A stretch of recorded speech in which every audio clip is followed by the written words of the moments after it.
नमस्कार दोस्तों, चलिए आज के स्टॉक मार्केट के अपडेट की शुरुआत कर लेते हैं। आज के दिन से पहले इस कुछ कंपनी है उनके थोड़े अपडेट की बात करेंगे। तो आज के दिन सबसे पहले बात करें मार्केट अपडेट की, तो निफ्टी 50 में देख सकते हैं कि आज के दिन 0.21% के अराउंड की गिरावट आई है और पिछले 2-3 दिनों से देखें तो मार्केट में गिरावट ही रही है। निफ्टी 50 भी आज नेगेटिव में ही क्लोज हुई है। और कुछ इंडेक्स की बात करूँ तो आप देख सकते हैं निफ्टी 50 है वो भी क्लोज हुई है नेगेटिव में।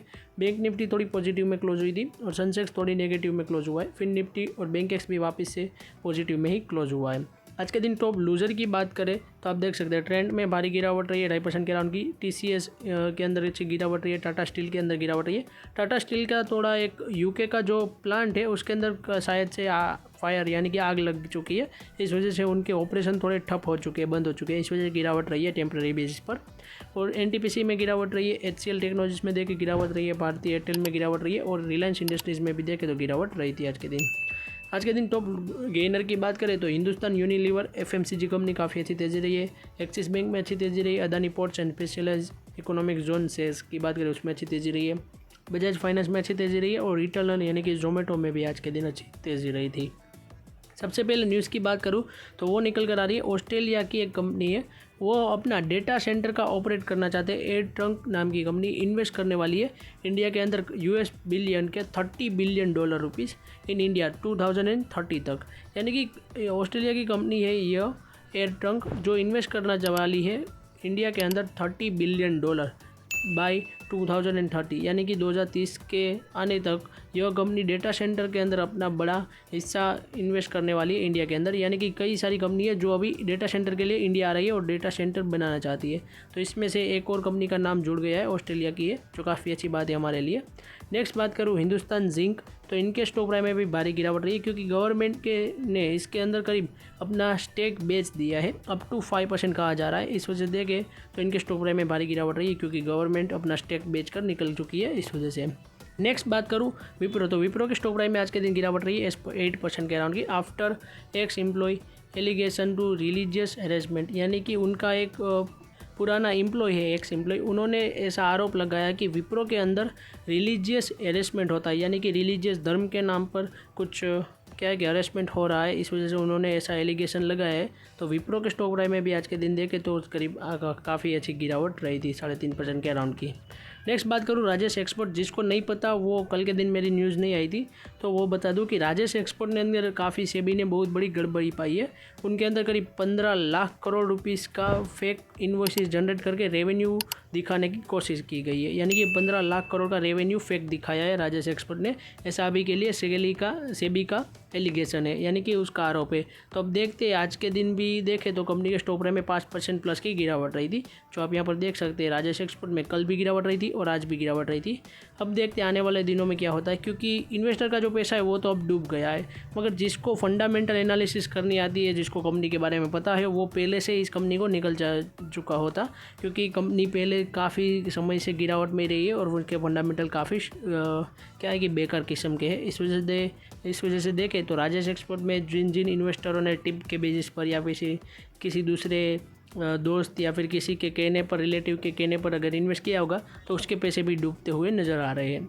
नेक्स्ट बात करूँ इंडिगो की, तो इंडिगो के स्टॉक प्राइस में आज तीसरे दिन क्या देखें तो गिरावट रही है, क्योंकि सरकार ने तो थोड़ा पैकेज अनाउंस किया है, मगर एयरलाइंस ने कहा है कि हम अपनी 6 कंट्रीज़ के अंदर कुछ जो ऑपरेशन है उसको क्लोज कर रहे हैं, क्योंकि ऑपरेशन कॉस्ट कब बढ़ती जा रही है, इसलिए वह अपनी कई सारी फ़्लाइट है उसको सस्पेंड करते जा रहे हैं 6 कंट्रीज़ के अंदर। इस वजह से देखें तो इंटरग्लोब एविएशन के बिजनेस के ऊपर थोड़ी इम्पैक्ट होगी, तो इसी वजह से इनके स्टॉक प्राइस में भी आज देखें तो गिरावट रही है। अब देखते हैं ये ओवर कितनी लंबी चलती है, वरना तो इस कंपनी को काफ़ी ज़्यादा नुकसान उठाना पड़ेगा। नेक्स्ट बात करें ग्रो की, तो ग्रो के स्टॉक प्राइस में आप नज़र रख सकते हैं, क्योंकि गोल्डमैन सैक्स ने उसके अंदर स्टेक बाय किया है करीब 210 करोड़ रुपीज़ का, ऐसा अभी के लिए कहा जा रहा है, जो कि काफ़ी अच्छी बात है ब्लॉक डील के ज़रिए।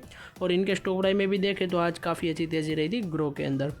नेक्स्ट बात करूँ आज के दिन RBI से लेकर, यानी कि RBI है वो हमारे देश की रिजर्व बैंक है, तो उन्होंने कुछ 1-2 महीने के अंदर अपना डेटा जारी करती है इंटरेस्ट रेट से रिलेटेड डिसीजन लेती है, या फिर क्या महंगाई होने वाली है उसका डिसीजन फोरकास्ट करती है, प्रोजेक्शन करती है, जीडीपी का फोरकास्ट करती है। तो आज आरबीआई की एमपीसी की मीटिंग थी, उसी के अंदर आज के दिन कुछ बातें बाहर आई है जो मैं आपको बताना चाहूँगा। सबसे पहले बात करें इंटरेस्ट रेट की, यानी कि रेपो रेट, जो बैंक आरबीआई से पैसा लेता है उसी की बात करें तो वो करीब 5.25 ही रखा गया है। प्रीवियस कितना था, 5.25 था, वो वापस से उतना ही रखा गया है, यानी कि अनचेंज रखा गया है, कोई चेंजेस नहीं की है आरबीआई ने, जो कि हमारे लिए अच्छी बात है। मगर आने वाले समय में थोड़ा इन्फ्लेशन बढ़ सकता है, ऐसा अभी आरबीआई ने कहा है।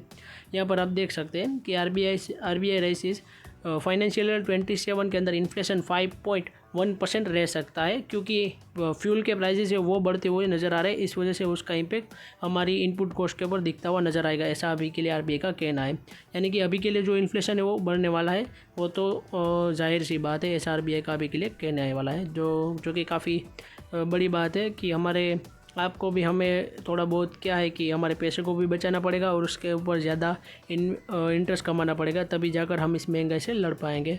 अब देखते हैं आने वाले दिनों में क्या होता है। नेक्स्ट बात करूँ Q4 का जीडीपी का डेटा, यानी कि फाइनेंशियल 26 जो अभी ख़त्म हुआ है उसका Q4 का जीडीपी का डेटा आ चुका है, जो यहाँ पर मैं आपको दिखाता हूँ कि एक्चुअल में कितना आया। 7.8%, फोरकास्ट किया था 7.2%, यानी कि जो इतना फोरकास्ट किया था प्रोजेक्शन उससे भी थोड़ा ज़्यादा आया है। और प्रीवियस देखे तो 8% रहा था, यानी कि पिछले साल में तो जीडीपी की जो ग्रोथ है वो काफ़ी अच्छी रही थी, 8% या फिर 7.8% के अराउंड की। अभी के लिए Q4 की जो है आई है वो 7.8 रही है, जो कि काफ़ी अच्छी बात है इंडिया के लिए। मगर आने वाले साल में, यानी कि फाइनेंशियल ईयर 27 में हमारी जो जीडीपी ग्रोथ है वो कम होने वाली है, 6.6% ही रहने वाली है, ऐसा अभी के लिए आरबीआई का प्रोजेक्शन है। अब देखते हैं कि यह जीडीपी ग्रोथ डिक्लाइन होगी तो हमारी कई सारे लोगों की ज़िंदगी में भी, कई सारे चीज़ों का इनकम में भी असर दिखता हुआ नज़र आएगा। सबको, कोई सारे लोगों को रोज़गारी भी नहीं मिलेगी या फिर एम्प्लॉयमेंट से निकाला जाएगा, ऐसा कुछ हो सकता है। तो आने वाला जो साल है, 1-2 साल, वो हमारे लिए थोड़ा कठिनाई से भरे हो सकते हैं। अब देखते हैं आने वाले सालों में क्या होता है। नेक्स्ट बात करूँ गिफ्ट निफ्टी की, तो गिफ्ट निफ्टी में गिरावट रही थी ग्लोबल मार्केट में। US30 की बात करें तो उसमें थोड़ी तेज़ी रही थी। US टेक 100 उसमें गिरावट रही थी माइनस की। डो जोन्स में अच्छी तेज़ी रही थी। S&P 500 उसमें भी अच्छी तेज़ी रही थी। FTSE 100 यूके की मार्केट उसमें अच्छी तेज़ी रही थी। CAC 40 फ्रांस की मार्केट में अच्छी तेज़ी रही थी। डेक्स जर्मनी की मार्केट में तेज़ी रही थी। जापान की मार्केट में गिरावट रही है और चाइना की मार्केट में भी देखें तो गिरावट रही है 1% के अराउंड की। कुछ इकोनॉमिक इंडिकेटर की बात करूँ तो $1 INR की बात करें तो 94.94 तक हमारा रुपया पहुँच चुका है, जो कि थोड़ी गिरावट रही हमारे लिए अच्छी बात है। नेक्स्ट बात करूँ ब्रेंट क्रूड ऑयल, कच्चे तेल के प्राइसेस, WTI, इन दोनों में भी गिरावट रही है, जो कि हमारे लिए अच्छी बात है। तो आज के अपडेट की बात करूँ तो हमारी अपडेट यहीं तक थी। ऐसे ही वीडियोस देखने के लिए हमारे चैनल को सब्सक्राइब कीजिए और बेल आइकन को ऑन करना मत भूलिएगा। Thanks for watching.